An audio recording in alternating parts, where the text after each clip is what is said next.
Porque as pessoas mesmo. ficam assim, peraí, será que eu estou maluca? Será que eu estou... Nós temos as partes dos fundos da casa que não é tão bonita quanto a parte da frente. O que a gente tem que fazer é aprender a viver com a parte da frente e deixar para trás a parte dos fundos. Tem gente que só olha os lixos existenciais. Como toda casa tem os lixos, as sobras, os copos sujos. Tem a parte dos fundos que não é tão... Mas você recebe o que é a vida.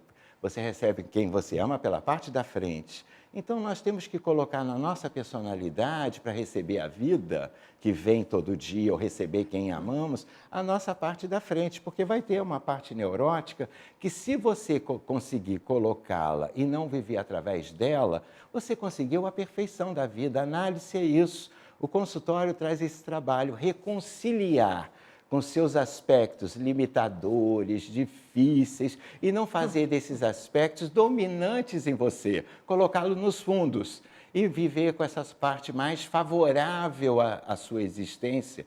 Como Freud disse, né, ele era um gênio, porque isso tem 100 e tantos anos, e você recoloca e reutiliza na ideia, falando o que ele disse, que o importante da sua vida é que você construa uma vida que você consiga vivê-la.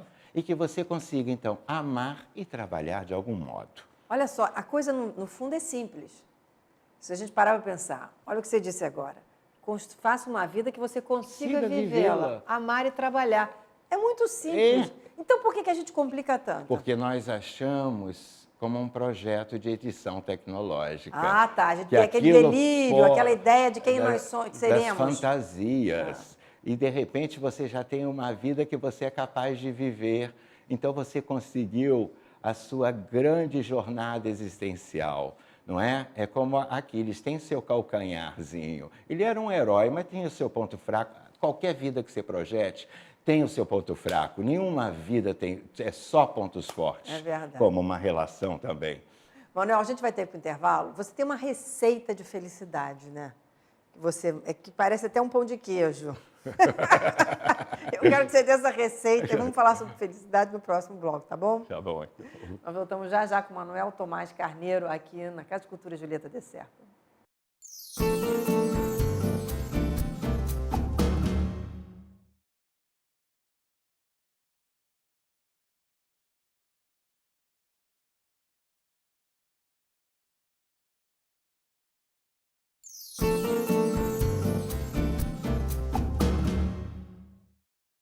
Estamos aqui com o Manuel Tomás Carneiro, psicanalista e escritor. Estamos aqui na Casa de Cultura Julieta de Serpa.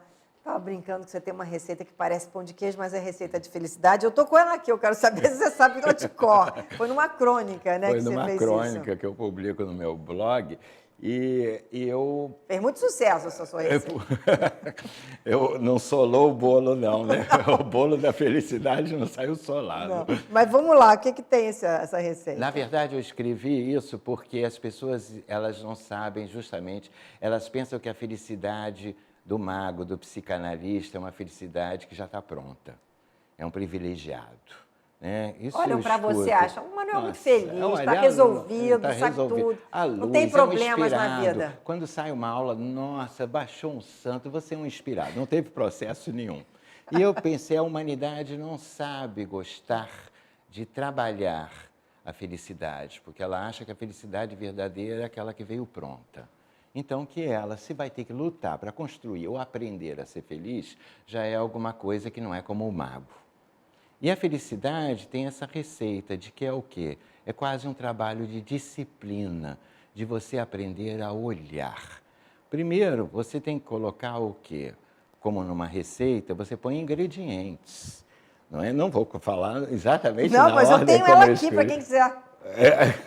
Depois você pode dar, então, não é? Tá, mas vamos aos ingredientes. E aos ingredientes que você coloca uma dose de esperança.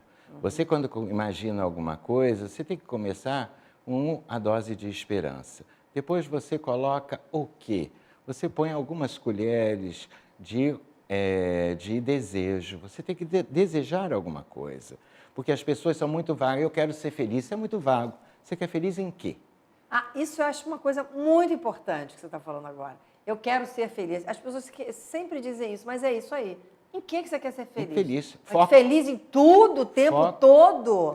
Qual o bolo que você quer fazer? É. Feliz aonde? Na relação, o bolo da relação, da felicidade, feliz na sua casa, feliz no seu trabalho, feliz consigo mesmo. Então, qual o desejo? Para que você trabalhe essa esperança. Depois disso, tem que ter o perdão. Porque para fazer algo novo, eu tenho que me desapegar do antigo. Então, o perdão é a minha liberdade de tentar uma nova forma. Porque se eu carrego para mim a nova receita, as experiências antigas de amargura, eu já vou colocar ali um tempero de amargura. Depois, outro aspecto, para o bolo crescer, eu tenho que colocar gratidão. São duas coisas que as pessoas esquecem, né? Perdão e gratidão. Gratidão. Porque a gratidão faz a consideração. Às vezes, por consideração, é que nós telefonamos para alguém. Por consideração, você deixa de viajar para ir num almoço que você, na verdade, não estava desejante. Mas você, pela gratidão, você tem também um sentimento de ternura. Nós não vivemos o tempo todo amando o outro. Muitas vezes, nosso amor desaparece por um momento, que nem tudo que é para sempre é sempre. E esse amor desaparece, mas você permanece através de uma relação de ternura. Porque você vai olhar aquela pessoa que você já amou e vai ter gratidão por aspectos e momentos que você viveu com ela. E aí você abre de dentro de você, da bagagem existencial, um elemento de ternura para aquela pessoa. Então, falta na humanidade de hoje a questão de olhar com gratidão os aspectos já vivenciados. As pessoas dizem, mas já aconteceu, eu quero é para hoje, eu quero para amanhã, eu não quero ficar olhando para trás, ninguém vive de passado. Não é viver de passado, mas é lançar um olhar sobre a sua existência de gratidão para você, inclusive, ter ternura com a sua vida. Porque senão você acaba sendo dura com você mesmo. Exatamente. Então, na receita da felicidade, para que o bolo não sole, você tem que colocar o quê? Essa gratidão. Depois, você vai colocar no forno, no calor de quê? Dos seus propósitos. Você tem que ter propósitos na sua vida, muito maior do que os desejos. Como diz Spinoza, a Terra gira e não para de girar porque ela tem um propósito de girar. Aconteça o que acontecer, ela vai tentar continuar girando. E hoje nós vemos isso no mundo, né? Um mundo bombardeado de coisas, desses problemas ecológicos, e a Terra está com o seu propósito de continuar girando. Então, na felicidade, você colocar esse propósito para que aconteça o que acontecer, você girar nessa receita e continuar a bater e colocar ali no calor do seu amor próprio. Você aquecer com o seu amor próprio essa receita.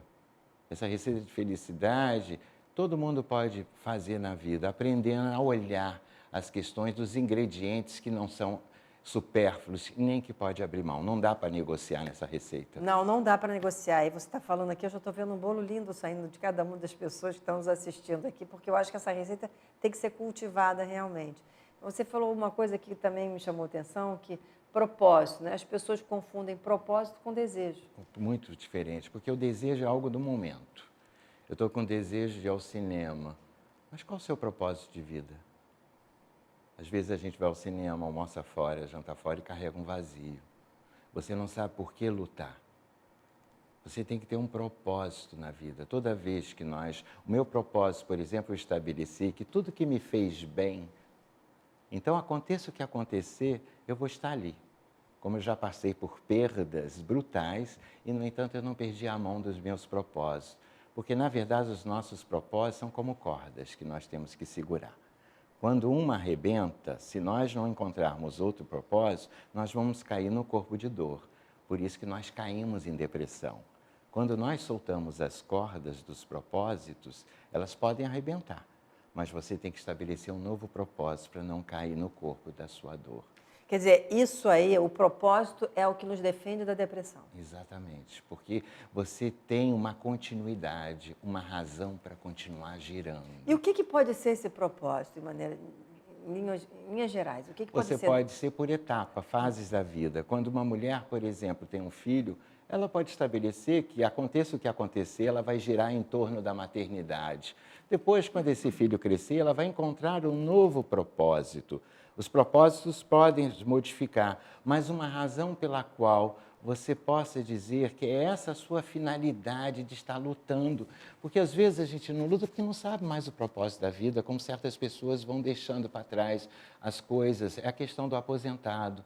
Muitas vezes quer se aposentar para ter muito espaço de vida e perde a mão do propósito. Perde o foco, né? Perde o foco. Quer dizer, mas esse propósito de vida não precisa ser uma coisa assim idealista. Pode ser uma coisa do momento da sua vida. Pode durar 2 meses. Meu propósito agora é perder peso. Meu propósito agora é fazer um curso de um idioma. Meu propósito agora é restabelecer um olhar novo para o meu casamento. Meu propósito agora é o meu trabalho. Você vai mudando de propósitos para que você possa continuar encontrando uma razão para a sua existência, você girar em torno da sua existência. E é aí que a gente se sente feliz? É aí que nós encontramos a felicidade, que é sentir que você tem uma finalidade.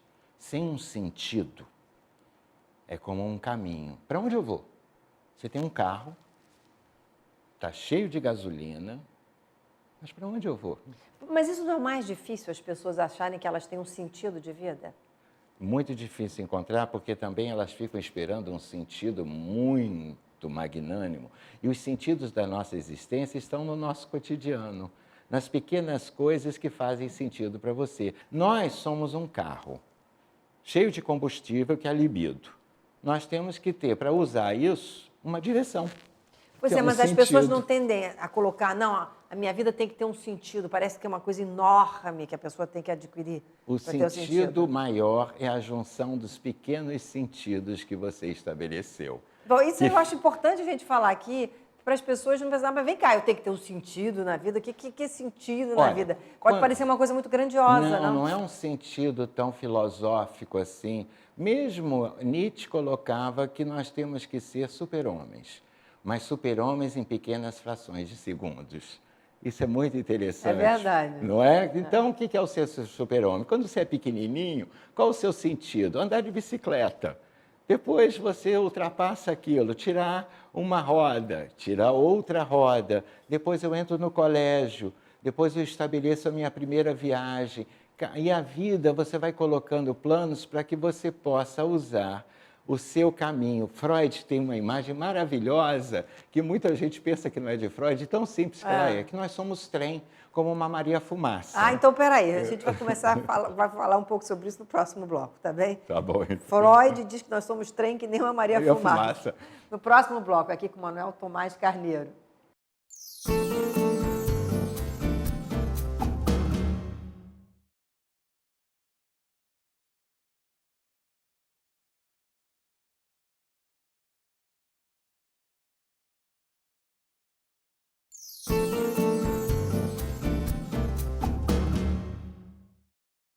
Voltamos aqui com o psicanalista e escritor Manuel Tomás Carneiro, na Casa de Cultura Julieta de Serpa. Adorei isso que Freud disse, que nós somos um trem que nem Maria Fumaça. Como é que é isso? Que, na verdade, nós somos um trem que nem Maria Fumaça e que, para ter um sentido a esse trem, ele tem que ter um trilho. O trilho é exatamente você aprender uma linha de conduta. Outra questão que ele falou da Maria Fumaça é que essa Maria Fumaça vai passar por estações. A primeira estação importante que nós temos que encontrar na vida é a estação mãe. Mãe. Mãe. Que é a mãe? A mãe vai nos ensinar, não é a mãe ideal, não é a mãe perfeita como as pessoas imaginam. Ah, e a mãe de Freud é aquela mãe psicanalítica que tem que ser perfeita e as mães ficam culpadas. A estação mãe é nos ensinar a cuidar do nosso corpo, a cuidar dessa máquina aqui. E esse é o aprendizado de cuidar desse corpo. Primeira estação, quando a mãe nos dá banho, o nosso ego está aprendendo a se cuidar. Nós vamos ter na vida a mãe internalizada. Toda vez que escovamos os dentes, penteamos o cabelo, comemos alguma coisa, tiramos as coisas estragadas para não ingerir. Nós internalizamos essa mãe o resto da vida. As mães não morrem nunca, porque elas estão internalizadas nos nossos gestos. Adorei essa frase. As mães não morrem nunca. Elas estão eternizadas através dos nossos gestos. Elas estão ali sempre. As mães são eternas. É a primeira estação. A segunda estação que nós vamos passar é o pai, que é o mundo. Quando o pai nos abraça, o que acontece? O mundo nos recebe, porque o pai é o outro, a mãe somos nós. Então, toda vez que o pai nos abraçou, nós aprendemos que o mundo pode nos receber. Cria essa coragem, essa liberdade, esse direito que você tem de ir para o mundo e tentar encontrar nesse mundo alguma coisa para você. Nós vamos internalizar a segunda estação quando a gente se torna responsável por esse mundo. Responsável por abraçar a si mesmo e ir a esse mundo tentar encontrar. Então, todas as vezes que nós tentamos alguma coisa, nós estamos vivendo a paternidade. E a Maria Fumaça já está andando. A terceira é encontrar um similar. Encontrar alguém pela qual você possa colocar dentro da sua Maria Fumaça e que ocupe a poltrona para que a sua viagem comece a ser habitada de similares. Mas a outra estação que nós vamos ter é a estação da gratidão. Você começar a olhar nas paisagens, além daquilo que você está caminhando, olhar para o lado e ver a beleza dos acontecimentos e ser grato por essas visões da janela. E como Freud diz, se o trem está andando, nada permanece. Tudo é transitório. Então, quando uma paisagem estiver passando, olhe bem, porque para você não precisar olhar para trás, porque uma nova virá. E o destino é que sua Maria Fumaça ande pela frente.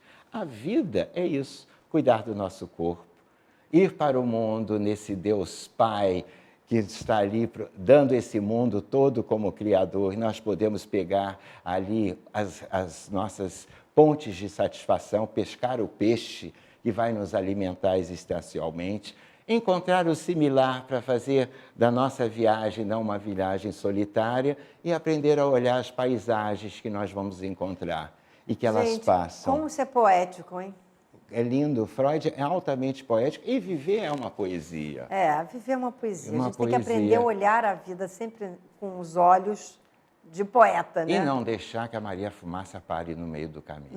Nunca parar essa Maria Fumaça. Não, porque Maria Fumaça parada enferruja.